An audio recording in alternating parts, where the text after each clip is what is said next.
Look, I mean, Rex Tillerson was never a good fit for Secretary of State, particularly in Donald Trump's cabinet. This laconic businessman from Texas who had made millions and millions of dollars very quietly and effectively running ExxonMobil as one of the world's largest oil conglomerates, and a man who had a fundamentally orthodox view of foreign policy internationally. He's a man who consistently has blamed the Russians for a whole variety of events on the world stage, including, of course, the attempt to interfere in America's presidential election in 2016, something that sets him completely apart from the president that he was serving.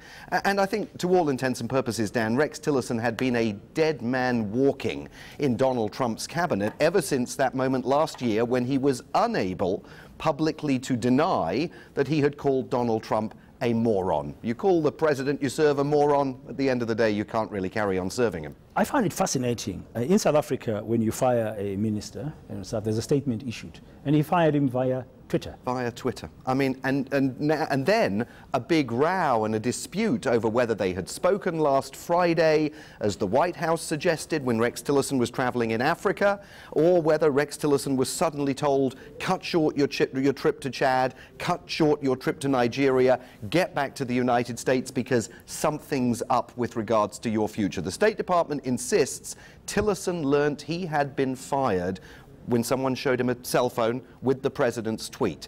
That's a pretty ignominious way in which to lose one of America's top jobs. Secretary of State, foreign policy is important. Putting in a spy chief, Mike Pompeo, former CIA director now, as a chief diplomat for the country, what should we expect from a foreign policy perspective? Well, you know, I think it's important to note, I mean, yes, Mike Pompeo has been running the CIA, but he's not a career espionage guy. He was a lawmaker. He's very well known up on Capitol Hill. He's been walking the corridors of power in Washington, D.C. for many, many years.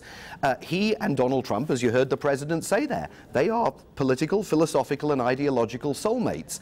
This has got to be a very worrying time for staff at the State Department. Rex Tillerson had already kind of reduced it to a hollowed out shell of what the institution used to be. There are scores of diplomats that haven't been appointed, senior staff that haven't been replaced when they quit. How does Mike Pompeo restore confidence internally at the State Department and become an effective voice for foreign policy for a president who, as you know, Dan, makes it up on the fly? Yeah, I was just wondering about that, I mean, the president doesn't seem to be a patient man, and I've seen some reports saying this latest axing of Tillerson, the latest firings, start off a broader purge? Should we expect more hairs to roll? Look, I think there's no question. I mean, first of all, there's been an unprecedented rate of attrition within Donald Trump's inner circle. We've never seen the revolving door at the White House spin as rapidly as it has done under this president's watch. Way more than 40% of White House staffers originally appointed by the president, who's only been in office for, what, 14 months, have now left. Rex Tillerson, far and away the most senior figure, but now all eyes are on other top officials. H.R. McMaster, the National Security Advisor running the foreign policy unit inside the White House, he appears to have a target on his back. General John Kelly, the White House Chief of Staff, he has had a falling out with Donald Trump, highly likely that he will exit soon, and there are even suggestions that something may be up with the president's own son-in-law, Jared Kushner. How much of that plays out over the next few days versus the next few weeks, I think that's very unclear. But look, this almost feels like a White House now in transition. Okay, before I let you go, Simon, the Pompeo at the CIA is going to be replaced by a woman. I mean, in South Africa, we always also look at things in terms of gender parity a lot and gender representation. This is the first time the CIA will be led by a woman? Yes, assuming she gets confirmed in the post, Gina Haspel will become the first woman to lead the CIA. And Donald Trump made quite a lot of that on Twitter yesterday. I mean, he talks a lot about his determination to create opportunities for women, even as his own personal behavior continues to make headlines in the United States and suggests that he hasn't always treated women with the kind of respect that, from a career perspective, he maintains that he has.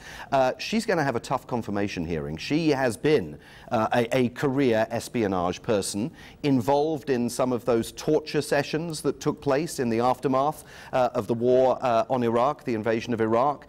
That's going to be a very tough confirmation hearing for her up on Capitol Hill. If she gets through it, she will indeed make history. Simon, thank you very much for your insights. eNCA's US correspondent, Simon Marks.